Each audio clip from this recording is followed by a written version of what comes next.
اعوذ باللہ من الشیطان الرجیم بسم اللہ الرحمن الرحیم وبہ نستعین وہو خیر المعین۔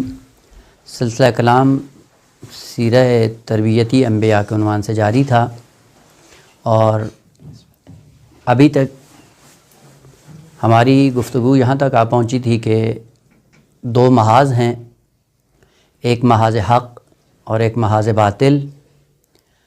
محاذ حق حضرت آدم علیہ السلام کے ہاتھ میں ہے، اور محاذ باطل پہ ابلیس کھڑا ہوا ہے، اور ہر ایک کے پاس کچھ اسباب، کچھ وسائل اور وہ طریقہ کار کہ جس کی بنیاد پہ ہر ایک اپنی طرف دعوت دے رہا ہے، اور جو بھی جس دعوت پہ لبیک کہتا ہے اسی کا تابع بن جاتا ہے۔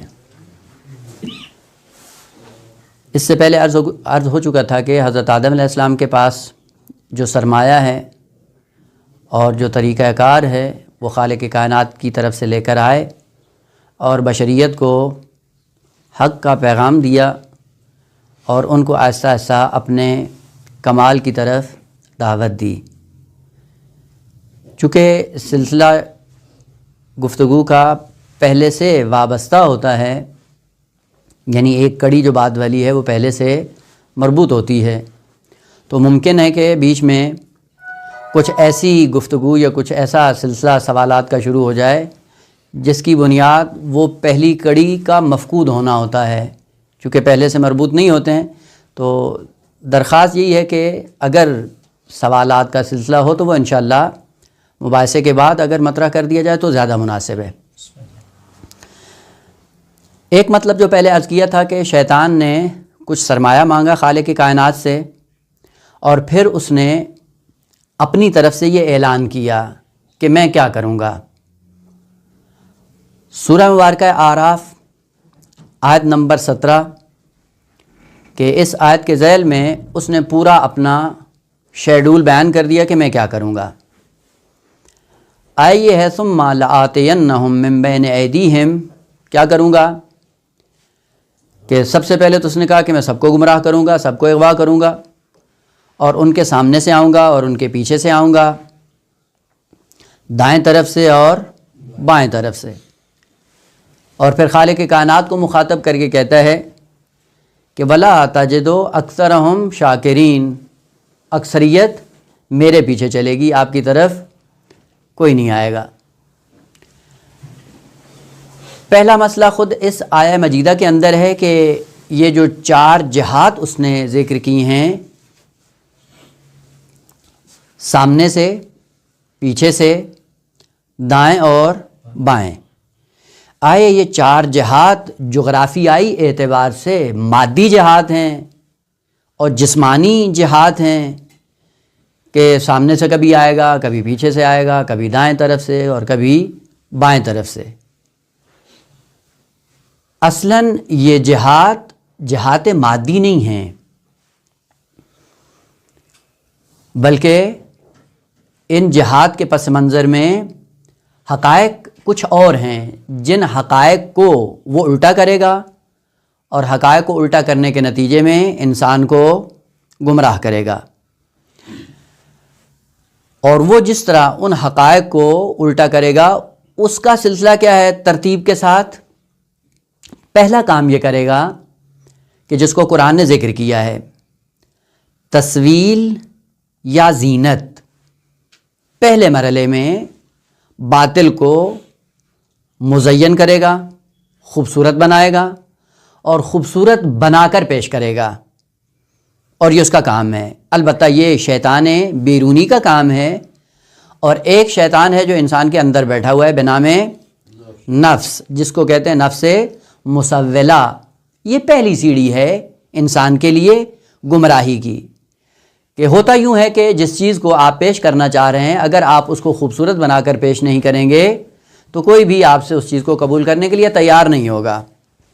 لہذا نفس کا ایک کام بھی یہی ہوتا ہے کہ برائی کو اچھائی بنا کر پیش کرتا ہے انسان کے سامنے، اور وہ اچھائی کی صورت میں پھر اس برائی کو لے لیتا ہے۔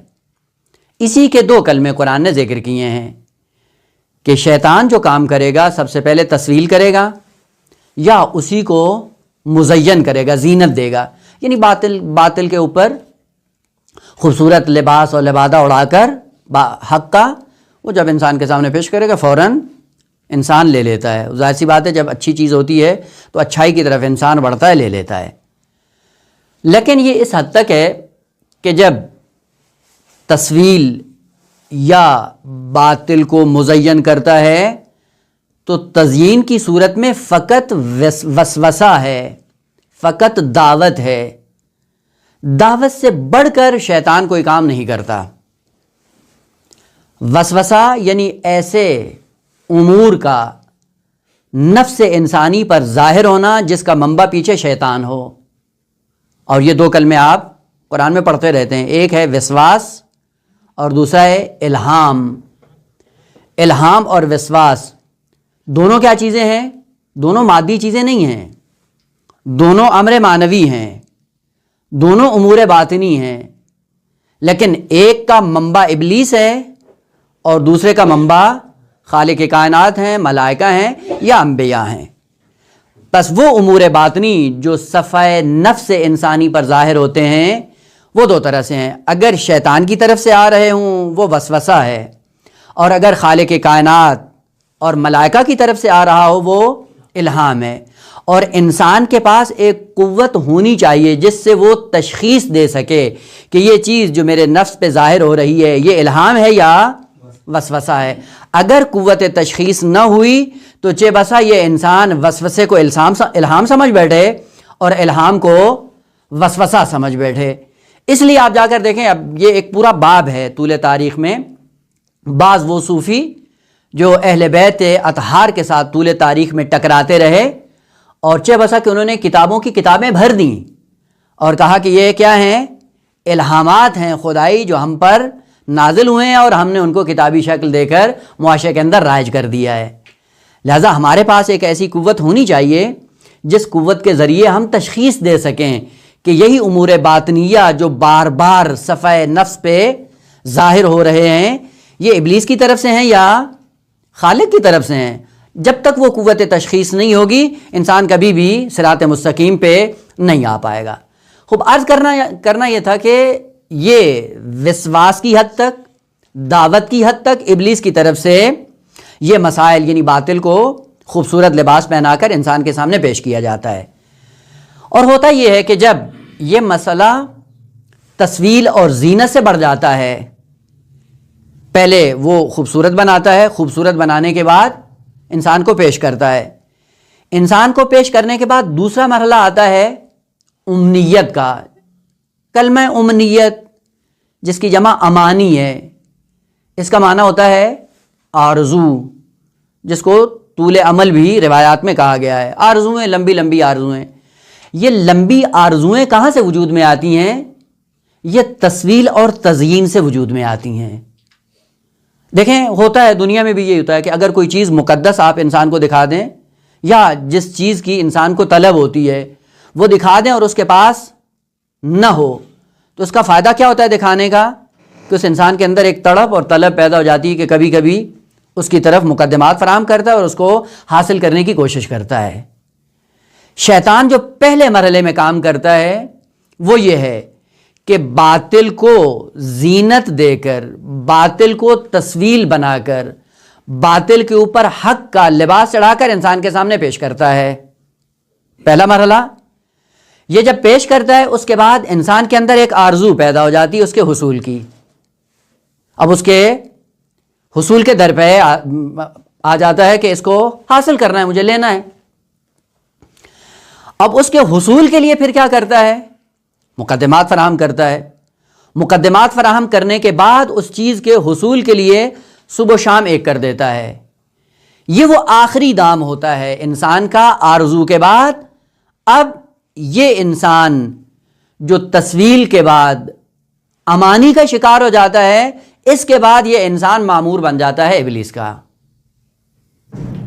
آمر ابلیس ہوتا ہے، مامور یہ انسان ہوتا ہے۔ دوسرے الفاظ میں کہ نفس جب تسویل سے اور تزیین سے آمادہ ہوتا ہے اس کی طرف بڑھتا ہے، لپکتا ہے۔ دوسرے مرحلے میں اس کی آرزو بن جاتی ہے۔ آرزوؤں کو پورا کرنے کے لیے پھر غلامی اختیار کرتا ہے. اب جس نے آرزویں اس کے نفس میں ظاہر کی ہیں وہی اس کا حاکم بن جاتا ہے. اس کے بعد کہا کہ یہ انسان نفس مسولہ کے بعد کیا ہو جاتا ہے؟ نفس امارہ کا شکار ہو جاتا ہے. عامر بھی نہیں، امارہ مبالغہ کا صیغہ ہے. اور یہ مبالغہ کیا ہے؟ یعنی جتنے بھی فرامین ہیں وہ دے کون رہا ہوتا ہے؟ ابلیس. عمل کون انجام دے رہا ہوتا ہے؟ انسان. اگر انسان غلام بن جائے آرزوؤں کا، خواہشات کا، تو پھر یہ کیا ہے؟ یہ شیطان کے ہاتھ میں ہے. ساری خواہشات ابلیس کی پوری ہوتی ہیں لیکن انسان کے ہاتھوں سے وجود میں آتی ہیں. لہٰذا اس نے یہ کہا اسی سورہ مبارکہ اعراف میں کہ یہ جو 4 جہات ذکر کی ہیں یہ 4 جہات وہ مادی نہیں ہیں، کہ 4 ایسی جگہیں ہیں جہاں سے انسان پھسل سکتا ہے. تو اس کو پھسلانے کے لیے ہر قسم کا حربہ وہ استعمال کرے گا. کبھی سامنے سے آئے گا، کبھی پیچھے سے، کبھی دائیں اور کبھی بائیں. اور یہ ذہن میں رہے کہ یہ جو دائیں بائیں یا آمنے سامنے سے یا پیچھے سے جو آئے گا اس میں فقط وسواس کی حد تک ہے، فقط دعوت کی حد تک ہے. اس دعوت کو اگر انسان نے قبول کر لیا پھر دوسرے مرحلے میں اس کو اس کی مدد کرتے ہوئے اس کو آرزو بنا لیا، تیسرے مرحلے میں آرزوؤں کو پورا کرنے کے لیے پھر غلام بنتا ہے.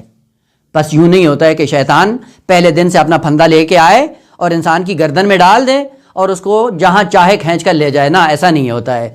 مرحلہ بمرحلہ، قدم بقدم انسان کے اوپر مسلط ہوتا ہے اور پھر آہستہ آہستہ انسان اس کے دام میں پھنس جاتا ہے. سوال دوم یہ کہ آیا یہ 4 جہات جو اس آیہ مجیدہ میں بیان ہوئی ہیں یہ 4 جہات ہیں. اسی لیے اگر آپ جا کر دیکھیں بعض بزرگوں نے اس سے اس مطلب کو استفادہ کرنے کی کوشش کی کہ ابلیس نے کہا کہ میں سامنے سے آؤں گا، پیچھے سے آؤں گا، دائیں اور بائیں. 2 جہات کا ذکر نہیں کیا کہ اوپر اور نیچے. اس کا مطلب ہے کہ اوپر اور نیچے ان 2 جہات میں انسان محفوظ ہے. البتہ پھر وہ خطابی مطلب ہوتا ہے، خطابی مطلب کو بیان کرنے کے لیے پھر چونکہ نعرہ لگوانا ہوتا ہے تو نعرہ لگوانے کے لیے وہ مطلب بھی ذکر کرنا پڑتا ہے. خوب سوال یہ کہ آیا یہ 4 جہات ہیں، 2 جہات کو اس نے ذکر نہیں کیا ہے یا نہ؟ مطالب کئی اعتبار سے ذکر ہوئے ہیں. کبھی ہیں اب وہ آیات اور روایات کے اندر بھی یہ ہے کہ شیطان 6 جہات سے آتا ہے. ایسا نہیں ہے کہ فقط ان 4 جہات سے آئے، 6 جہات سے آتا ہے. اس میں اوپر اور نیچے کو بھی ذکر کیا گیا ہے. اور کبھی یہ 4 صورتیں ہیں جو سورہ مبارکہ ہے اعراف میں ہیں.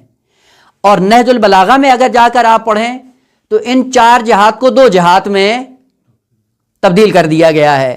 امیر المومنین علیہ السلام نہج البلاغہ میں فرماتے ہیں اخاف علیکم اثنان، مجھے فقط 2 چیزوں سے خوف ہے. اور وہ کیا ہے کہ یعنی 2 چیزیں جب تمہارے اندر آ جائیں گی تو یہ 2 چیزیں تمہیں نابود کر دیں گی اور صراط مستقیم سے تم بھٹک جاؤ گے.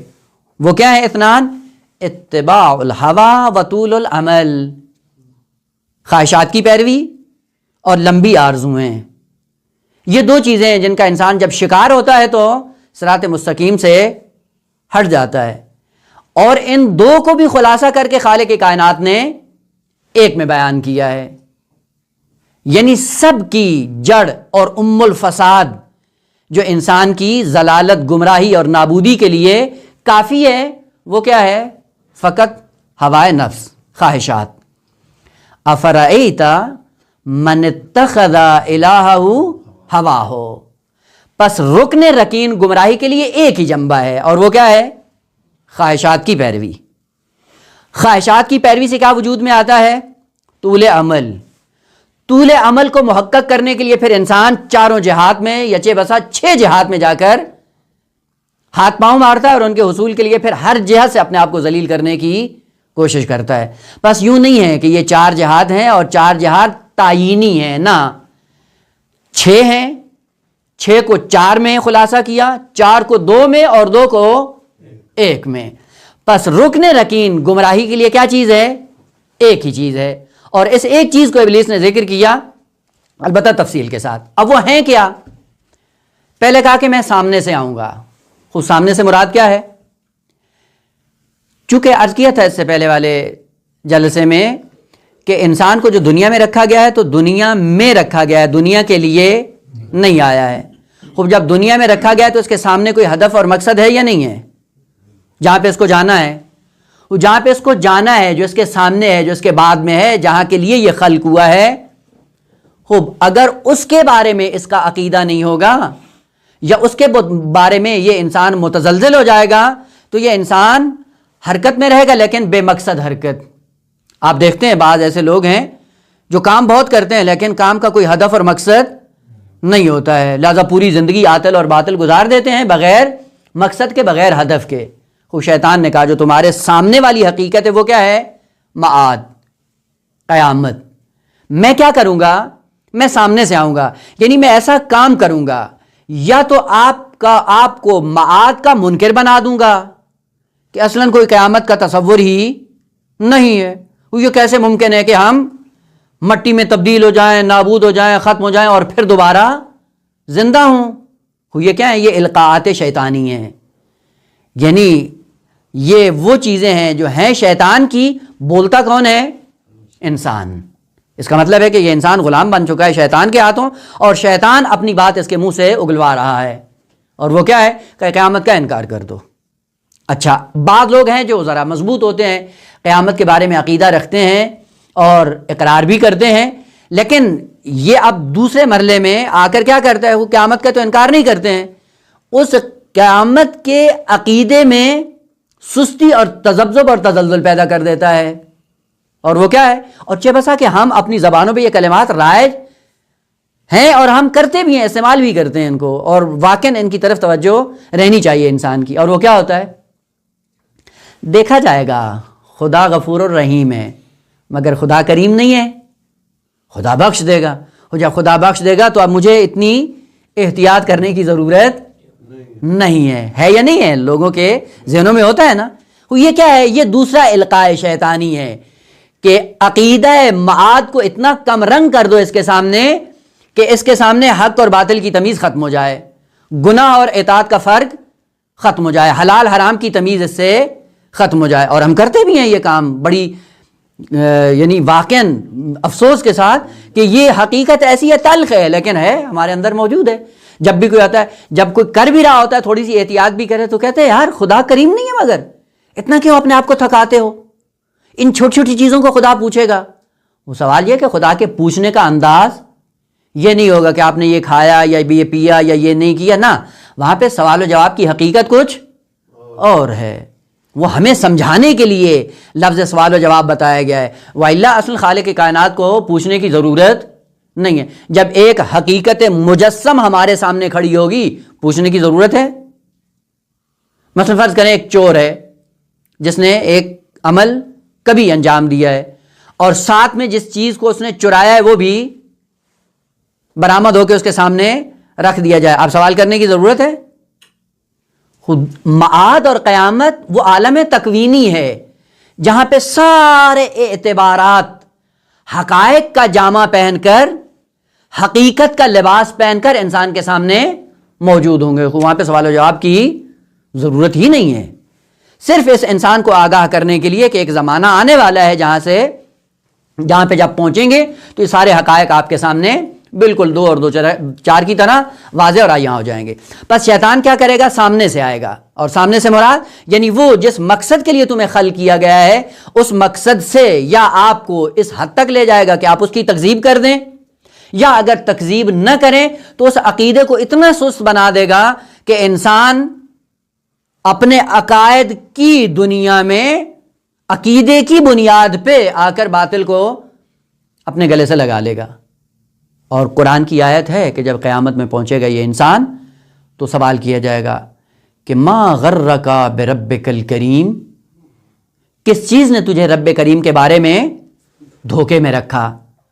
آیا خود کرامت کا جھانسا دے کر اپنے آپ کو تم نے دھوکے میں رکھا ہے؟ یہی کہتے رہے کہ خدا تو کریم ہے، خدا تو غفور الرحیم ہے. اگر وہ غفور الرحیم ہے تو یہ چھوٹی موٹی چیزوں سے کچھ بھی نہیں ہوتا ہے. بس یہ کام کیا کرے گا کہ یہ معاد کا عقیدہ آپ سے سلب کر لے گا. یہ وہ راستہ ہے، وہ حربہ ہے کہ جو مقصد انسان کے سامنے، اس مقصد سے انسان کو متزلزل کر دے گا. اور پیچھے سے مراد کیا ہے؟ ثم لآتینہم من بین ایدیہم ومن خلفہم. خلف سے مراد معمولاً، البتہ 100% ایسے نہیں ہوتا، لیکن آپ کو پتہ ہے کہ احکام نو کے لیے صادر ہوتے ہیں، غالباً یوں ہوتا ہے، اکثر موارد یوں ہیں. خلف سے مراد اولاد کو انسان چھوڑ کر جاتا ہے یا نہیں دنیا میں؟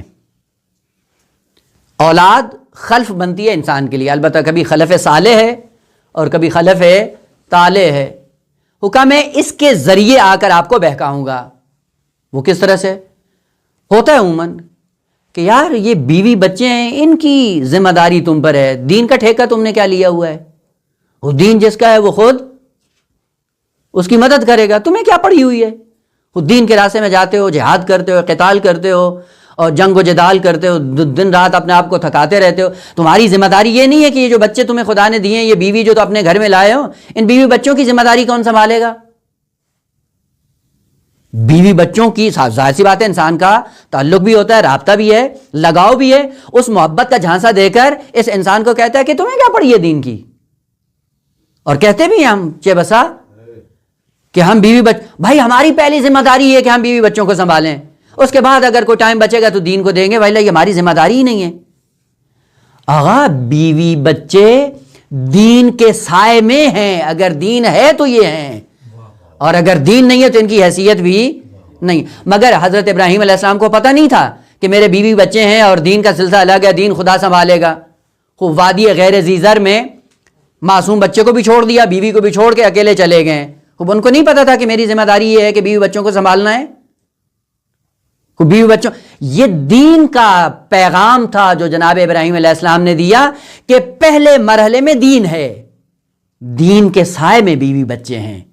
اور آپ جا کر دیکھیں طول تاریخ میں جو لوگ بہت زیادہ گمراہی کا نشانہ بنے، اکثریت ایسی تھی جو بیوی بچوں کی وجہ سے حق سے منحرف ہوئے ہیں.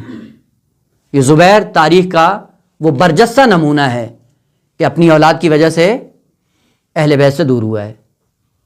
عمر سعد ملعون کربلا کے اندر امام حسین علیہ السلام بار بار راہ نجات کی طرف دعوت دے رہے تھے، اور بہانہ اس کا تھا بیوی بچوں کا کہ کوفے میرے بیوی بچے ہیں، بیوی بچوں کا کیا ہوگا. شیطان کیا کرتا ہے؟ آ کر انسان کو جھانسا دیتا ہے. ومن خلفہم، یہ جو چھوڑ کر جاؤ گے نا، میں اسی کے ذریعے تمہیں اپنے مقصد سے ہٹا دوں گا. بیوی بچوں کے ذریعے لگا دو ان کو بیوی بچوں میں، اور بیوی بچوں میں اتنا پھنسے رہو اور اتنا ان بیوی بچوں کی ضروریات کو پورا کرتے رہو، نہ حرام کی تمیز ہو نہ حلال کی تمیز ہو. اور جب انسان اس دنیا سے جا رہا ہو اور یہی مجسم اس کے سامنے جب آئیں گے تو جواب کیا دیں گے؟ یہ ہم یہاں تک آ سکتے تھے، اس سے آگے ہم آپ کی کوئی مدد نہیں کر سکتے. چہ بسا کہ انسان دنیا سے چلا جاتا ہے اور جس اولاد کے لیے اتنا کچھ چھوڑ کر جاتا ہے وہ ایک فاتحہ پڑھنے کی زحمت گوارا نہیں کرتے ہیں. کیوں ایسا کرے انسان کہ ہمیشہ دنیا سے جانے کے بعد ان کا محتاج رہے؟ اپنے ہاتھ سے اپنے لیے کر کے جائیں کہ کل آپ کے اعمال انہی کے بل بوتے پہ وہ بعد والی جو منازل ہیں آخرت کی وہ اپنے بل بوتے پہ طے کریں. اس انتظار میں نہ رہیں عالم برزخ میں کہ جس اولاد کے لیے اتنا کچھ چھوڑ کے آیا تھا اب اس کے محتاج بیٹھے ہوں عالم برزخ میں کہ اب وہ بھیجیں تو میں اگلی منازل کو طے کروں. لہذا شیطان آ کر مزین کرتا ہے ان کو، خوبصورتی کے ساتھ اس انسان کے سامنے پیش کرتا ہے. وَمِنْ خَلْفِهِمْ. تیسرا کیا ہے؟ وَعَنْ أَيْمَانِهِمْ. یہ خود ایک خوبصورتی ہے. پہلی جب جو دو جہات ذکر کی تو کلمہ من کے ساتھ متعدی ہوا، اور جیسے ہی بات دائیں اور بائیں کی بات آئی کلمہ ان کے ساتھ متعدی ہوا ہے. وہ یہ جیسے ہی کلمات تبدیل ہوتے ہیں اس کا مطلب یہ ہے کہ اگر گہرائی تک انسان ان پہ غور کرے تو حقائق کچھ اور ہیں کہ جہاں پہ کلمات کو چینج کر دیا جاتا ہے. آپ کو پتہ ہے کہ کلمہ ان تعدی اور تجاوز کے لیے استعمال ہوتا ہے، یعنی ایک حد ہے، اس حد سے اگر انسان گزر جائے تو وہاں پہ کلمہ ان استعمال ہوتا ہے. وَأَنْ أَيْمَانِهِمْ. ایمان یمین کی جمع ہے. یمین کس کو کہتے ہیں؟ یا یمن کہتے ہیں برکت کو. وہ وجود جو بابرکت ہو اس کو کیا کہتے ہیں؟ یمن. اسی سے کلمہ نکلا ہے میمنہ. اصحاب میمنہ سورہ مبارکہ واقعہ میں، یعنی بعض اصحاب ہیں جو اصحاب میمنہ ہیں، یعنی اصحاب بابرکت، اس کے مقابلے میں کیا ہیں؟ اصحاب مشأمہ یا اصحاب شمال، یعنی وہ جو بدبختی کا ذریعہ ہیں، شوم، بدبخت، نحوست۔ یمن کہتے ہیں برکت کو، اور ان کے ساتھ جب متعدی ہوا ہے یہ کلمہ اور ان کے ساتھ استعمال ہوا ہے تو اس کا مطلب ہے کہ ایک حد ہے، اس حد تک اگر آپ رہتے ہیں تو آپ معتدل انسان ہیں، اور اگر اس سے آپ نے تجاوز کیا تو صراط مستقیم سے بھٹک جائیں گے۔ اور وہ کیا ہے؟ یمن، برکت۔ اور یمن اس سے دایاں ہاتھ بھی استعمال ہوتا ہے۔ دائیں ہاتھ کو دایاں ہاتھ کیوں کہتے ہیں؟ چونکہ جتنی بھی انسان کی قدرت ہوتی ہے وہ کس سے ظاہر ہوتی ہے؟ دائیں ہاتھ سے۔ معمولاً بائیں ہاتھ سے قدرت کا اظہار نہیں ہوتا، اس لیے دائیں ہاتھ کو دایاں کہتے ہیں کہ اس سے قدرت کا اظہار ہوتا ہے۔ روایات میں ہے کہ بعض لوگ ایسے ہیں کہ جن کا دایاں اور بایاں دونوں یمین ہیں، یعنی جتنا کار خیر وہ دائیں ہاتھ سے کرتے ہیں اتنا کار خیر وہ بائیں ہاتھ سے بھی کرتے ہیں۔ ان کا دایاں اور بایاں نہیں ہے، دونوں ہی دائیں ہیں۔ اور بعض ایسے ہیں منحوس کہ جن کے دائیں ہاتھ سے بھی کوئی کار خیر وجود میں نہیں آتا، خوب ان کے دونوں ہاتھ کیا ہیں؟ دونوں ہاتھ میسرہ ہیں، دونوں ہاتھ شمال ہیں، دونوں ہاتھ مشأمہ ہیں۔ پس مشأمہ یا یمن یعنی وہ کار خیر جو انسان سے سرزد ہوتا ہے وہ دائیں ہاتھ سے ہوتا ہے، اس لیے اس کو کہا جاتا ہے یمین، ید یمنا۔ روایات میں یا قرآنی آیات میں بھی یہ کلمات استعمال ہوئے ہیں، اسی لیے روایات کے اندر ہے کہ خالق کائنات کے دونوں ہاتھ کیا ہیں؟ دونوں کیا ہیں؟ یمن ہیں، دونوں یمین ہیں۔ دونوں یمین ہے کیا مطلب؟ دونوں ہاتھ سے مراد یعنی اس کا جمال کا ہاتھ اور جلال کا ہاتھ، دونوں ہاتھ کیا ہیں؟ یمین ہے، یعنی دونوں صفات سے، صفات ثبوتیہ ہوں یا سلبیہ ہوں، دونوں خیر کا منبع ہیں، دونوں برکت کا منبع ہیں، اس لیے اس کے دونوں ہاتھ یمین ہیں۔ یہاں سے یمین سے مراد کیا ہے؟ قدرت، برکت، خیر۔ میں کیا کروں گا؟ شیطان نے کیا کہا کہ میں اسی خیر اور برکت اور قدرت کو آپ کے لیے ایسا مزین کروں گا کہ آپ استکبار کا شکار ہو جاؤ۔ ایک حد تک ہوتا ہے انسان کار خیر کرتا ہے، اور کار خیر کرنے کے بعد پھر کیا کرتا ہے؟ سوچتا ہے کہ ہم سے بڑھ کر بھی کوئی متقی ہوگا۔ خوب ہم اپنی باس میں رہیں، اپنی بات کریں، دوسروں سے ہمیں کیا لینا ہے؟ دو اصطلاحیں پڑھتے ہیں، اور وہ دو اصطلاحیں پڑھنے کے بعد وہ ہونا چاہیے تھا باعث یمن، وہ تمہارے لیے بھی باعث برکت ہو اور دوسری نسلوں کے لیے بھی وہ سرمایہ چھوڑ کر جاؤ کہ ان کے لیے بھی باعث برکت ہو۔ لیکن شیطان نے کہا میں آ کر اس کو زینت دوں گا، تسویل کروں گا، آرزو بنا دوں گا، آرزو بنانے کے بعد میں تمہیں اپنا غلام بنا لوں گا۔ پھر کرتا کیا انسان؟ دو اصطلاحیں پڑھنے کے بعد پہلا نعرہ یہ لگاتا ہے، ہم سے بڑھ کر یہ کون سمجھتا ہے؟ ایک۔ اور کبھی کبھی اس شیطانی آواز پہ لبیک کہتے ہو، کیا کہتا ہے؟ ہم سے پہلے یہ مطلب کسی پر منکشف نہیں ہوا تھا، ہم وہ اس میدان کے دھنی ہیں کہ ہم سے پہلے نہ کسی نے کہا ہے اور نہ بعد میں کسی کے ذہن میں آئے گا۔ اور جب بیان کی بات آئے تو بیان بھی اس طرح سے کر رہا ہوتا ہے اور اظہار کبریائی کر رہا ہوتا ہے کہ بھائی یہ چیز وہ دیکھیں فلاں یہ نہیں کیا، فلاں نے یہ کیا، فلاں نے، ہم نے کیا کیا؟ ہمارا جیسا تو کسی نے تیر مارا ہی نہیں ہے۔ کہ یہی چیز جو انسان کے لیے یمن اور برکت کا سبب تھا، میں تسویل اور زینت کے سائے میں اسی کو انسان کے لیے اتنا خوبصورت بناؤں گا کہ یہ استکبار کا شکار ہو جائے گا۔ اور آپ کو پتہ ہے کہ مستکبر انسان، یہ خصوصیت ہے ذہن میں رکھیے گا، مستکبر انسان کبھی بھی خدا بین نہیں ہوتا، ہمیشہ خود بین ہوتا ہے۔ اور قرآن نے بھی ذکر کیا ہے مستکبر کو کیا نظر آتا ہے؟ آنا، میں، بس، اس کے علاوہ اس کو کچھ نظر نہیں آتا ہے۔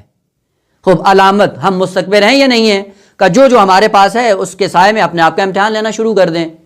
اگر 2 ٹکے خدا نے دیے ہیں اور یہ میں ختم نہیں ہو رہی تو سمجھ لیں کہ یہ مستکبر ہے۔ یہ پیسہ ٹکا کس لیے دیا تھا؟ کہ خدا کو دیکھو۔ یہ پیسہ اس لیے دیا تھا کہ معاد کو دیکھو۔ یہ پیسہ اس لیے دیا تھا خالق کائنات نے، خلق خدا کو دیکھو۔ نہ خلق خدا نظر آتی ہے، نہ دین نظر آتا ہے، نہ خدا نظر آتا ہے، اور نہ قیامت نظر آتی ہے۔ کیا نظر آتا ہے؟ میں۔ میں، میرا گھر، میری گاڑی، میرے بیوی، بچے، یہ میں اور میں، اس سے ہٹ کے انسان کچھ دیکھتا ہی نہیں. یہ مستکبر انسان ہے. مستکبر انسان کو کبھی خدا نظر نہیں آتا. اور ان شمائل کیا ہے؟ چونکہ ایک ہے اظہار قدرت، اور دوسری طرف سے خالق کائنات نے انسان کو دی ہے شہوت، جاذبہ. دنیا کے اندر خوبصورتی رکھی اور انسان کے اندر جاذبہ رکھا، اور انسان اس خوبصورتی کی طرف کھینچا چلا جاتا ہے، اور خواہشات انسان کے اندر ابھرنا شروع ہو جاتی ہیں. تو کہا میں خواہشات کو اتنا مزین کر کے تمہارے سامنے پیش کروں گا کہ ایسا ایسا تم خواہشات میں ہی کھو جاؤ گے. اور یہ خواہشات انسان کو کہاں سے ہٹا دیتی ہیں؟ صراط مستقیم سے، معاد بلا دیتی ہیں. خواہشات میں انسان جب گر جاتا ہے، اپنا نمونہ عرض کریں، دیکھیں ایک دفعہ ہے ضرورت اور ایک دفعہ ہے خواہش. ضرورت اور خواہشات میں فرق یہ ہے کہ ضرورتیں انسان پوری کر کے خدا سے متصل ہوتا ہے، اور خواہشات کے جال میں پھنس کر انسان خدا سے دور ہوتا ہے. گھر میں ہمیں ضرورت ہے کارپیٹ کی بھی، قالین کی بھی.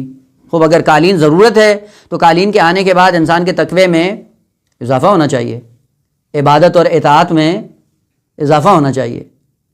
وہ بجائے اس کے کہ جب یہ مال نہیں تھا تو اچھی طرح نماز پڑھتے تھے، جب سے یہ کارپیٹ لے لیا، قالین لے لیا، اب 24 گھنٹے اسی کی صفائی کے چکر میں ہوتا ہے. چائے نہ گر جائے، بسکٹ نہ گر جائے، میلا نہ ہو جائے، یہ گندا نہ ہو جائے. یہ کیا ہے؟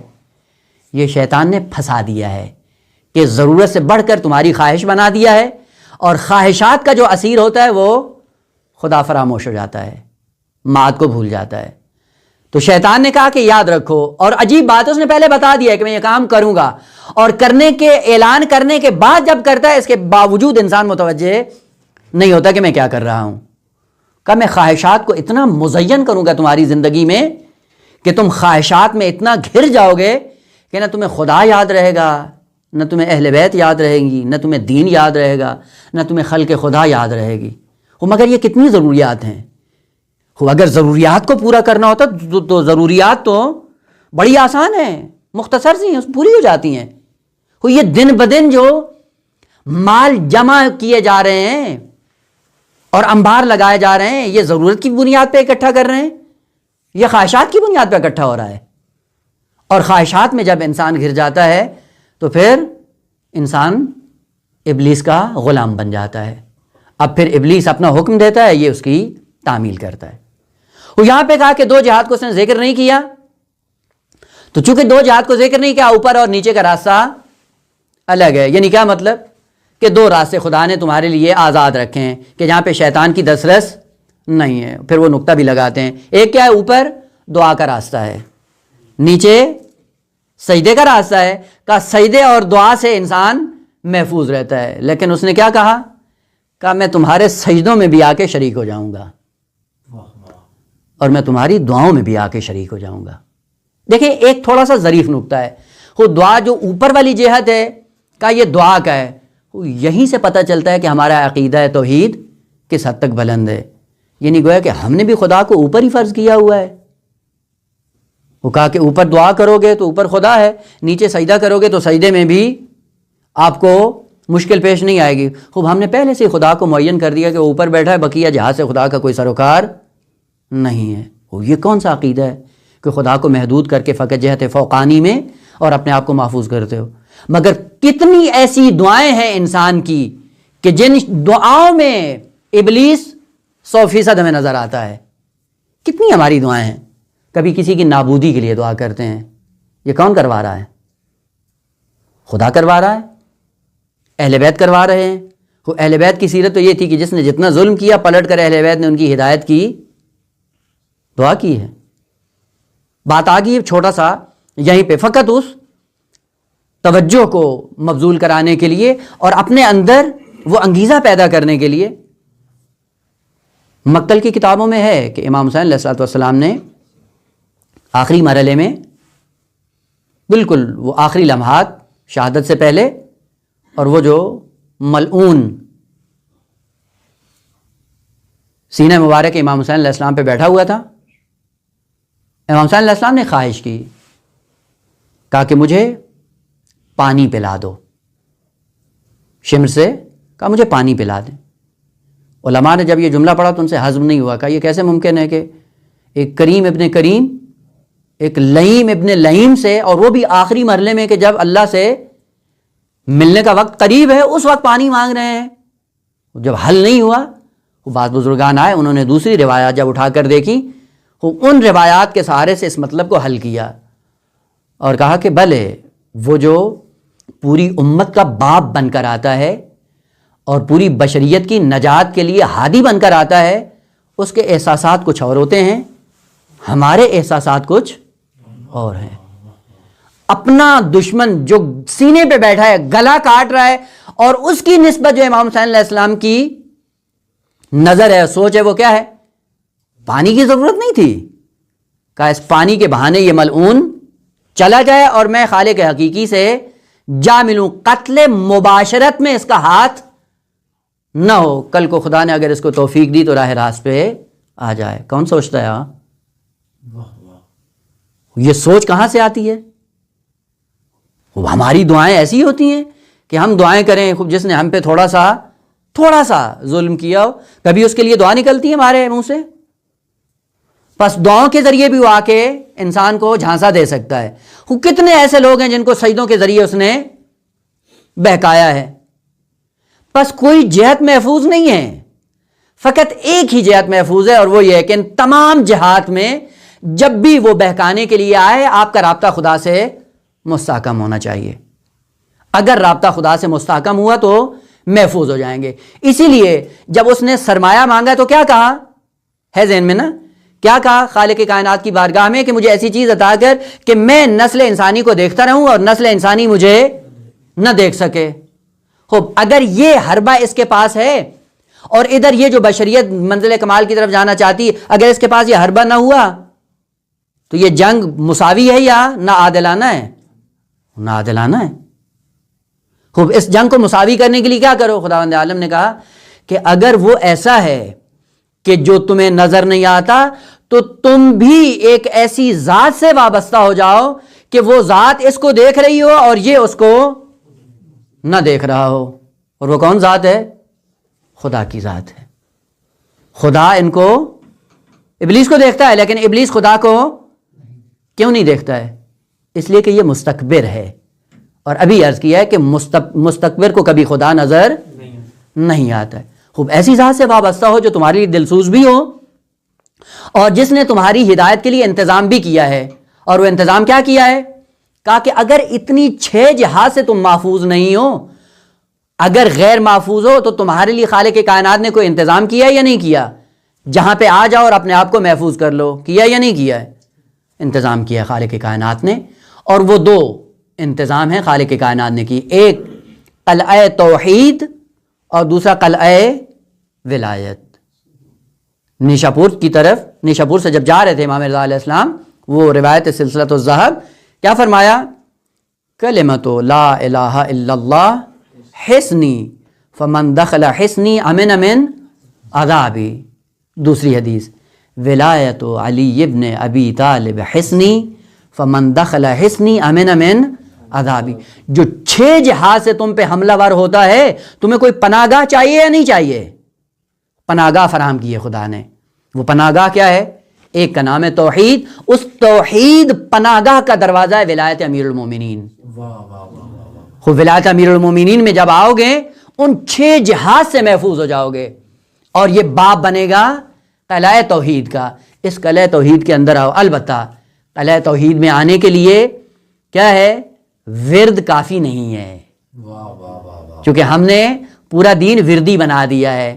تسبیح لے لیتے ہیں، پڑھتے رہتے ہیں۔ تسبیح پڑھنے سے کوئی چیز محفوظ نہیں ہوتی، اور جو پڑھنے والا ہوتا ہے وہ بھی محفوظ نہیں ہوتا۔ مثال عرض کروں، ابھی آپ تشریف لائے، بارش ہو رہی تھی، وہ آپ بارش میں چل کر آئے، بارش کے قطرات آسمان سے نازل ہو رہے تھے، اور آپ اس بارش کے سائے میں چلتے آ رہے تھے۔ خوب، اگر اس بارش سے بچنا چاہ رہے ہیں تو کیا کریں؟ یا چھتری لے لیں یا سائبان کے نیچے آ جائیں۔ خوب، آپ بارش کے نیچے کھڑے رہیں اور تسبیح لے کے چھتری کا ورد کرتے رہیں، بارش سے محفوظ ہو جائیں گے؟ وہ کچھ کرنا پڑتا ہے، یا چھتری کو کھولو اپنے اوپر اس کو کر لو تاکہ وہ بارش سے بچ سکو، یا ایک ایسی چھت کے نیچے آ جاؤ جس چھت پہ وہ بارش نہ آ رہی ہو، تب تو محفوظ ہوں گے نا۔ پس پتہ چلا اپنے آپ کو محفوظ رکھنے کے لیے عملی اقدامات ضروری ہیں، ورد کرنا ضروری نہیں ہے۔ ولایت بھی وردی نہیں ہے، ولایت کا رٹ لگاتے رہیں، اور رٹ لگانے سے کوئی اس قلعے کے اندر آتا نہیں ہے۔ ولایت کا رٹ لگانے سے موالی نہیں بنتا ہے، موالی وہ ہوتا ہے جو عملی میدان میں اس ولایت کے مدار میں اپنے آپ کو ڈالتا ہے اور اس ولایت کے مدار میں اپنے آپ کو گھماتا ہے، تب جا کر محفوظ ہوتا ہے۔ لہذا خالق کائنات نے کہا کہ اگر یہ 6 جہاد سے آپ پہ حملہ ور ہوتا ہے تو ہم نے اس پوری بشریت کے لیے پناہ گاہ بنائی ہے، اور اس پناہ گاہ کا نام ہے قلعہ توحید، اور اس قلعہ توحید میں داخل ہونے کے لیے ہم نے 1,24,000 پیغمبروں کو بھیجا، اور 1,24,000 پیغمبروں کے بعد 12 اماموں کو بھیجا ہے۔ اور یہ بھی ذہن میں رہے کہ یہ 1,23,999 انبیاء یہ فقط اور فقط پیغمبر اسلام کی نبوت اور امیر المومنین کی ولایت کا اعلان کرتے ہوئے اس دنیا سے گئے ہیں۔ حتیٰ حضرت آدم علیہ السلام بھی، انشاءاللہ اگلے جلسے میں اس بات میں وارد ہوں کہ حضرت آدم علیہ السلام نے جو طریقہ کار اپنایا اس میں کیا تھا؟ وہ یہی تھا کہ سب نے اپنی اپنی ذمہ داری کو انجام دیتے ہوئے عمر کے آخری حصے میں اپنی امت، اپنی قوم اور اپنی امتوں کے اندر یہ اعلان کر کے گئے تھے کہ آخری آنے والا ہے، اس کی نبوت کا اقرار کرو، اور اس کا بھائی ہوگا جس کی ولایت کا اقرار کیے بغیر نہ ہمارا کوئی گزارا ہے نہ پوری بشریت کا کوئی گزارا ہے۔ لہٰذا ائمہ طاہرین ہوں یا انبیاء کرام ہوں، انہوں نے آ کر اسی دروازے کی دعوت دی ہے، لیکن اس دروازے میں جانے کے لیے یا اس قلعے میں جانے کے لیے جو مین باب اور مین دروازہ ہے وہ ولایت کا ہے، اور ولایت رٹ لگانے سے نہیں آتی ہے، ولایت کو اپنانے کی ضرورت ہے۔ ضمناً انشاءاللہ بعد میں عرض کریں گے کہ یہ ولایت کا جو رٹ لگاتے ہیں اس سے مراد کیا ہے، اور ائمہ طاہرین نے جس ولایت کے لیے اس بشریت کی نجات کو ذکر کیا ہے اس سے مراد کیا ہے، انشاءاللہ کہ آئندہ جلسات میں اس کی طرف اشارہ کر دیا جائے گا۔ الحمدللہ رب العالمین۔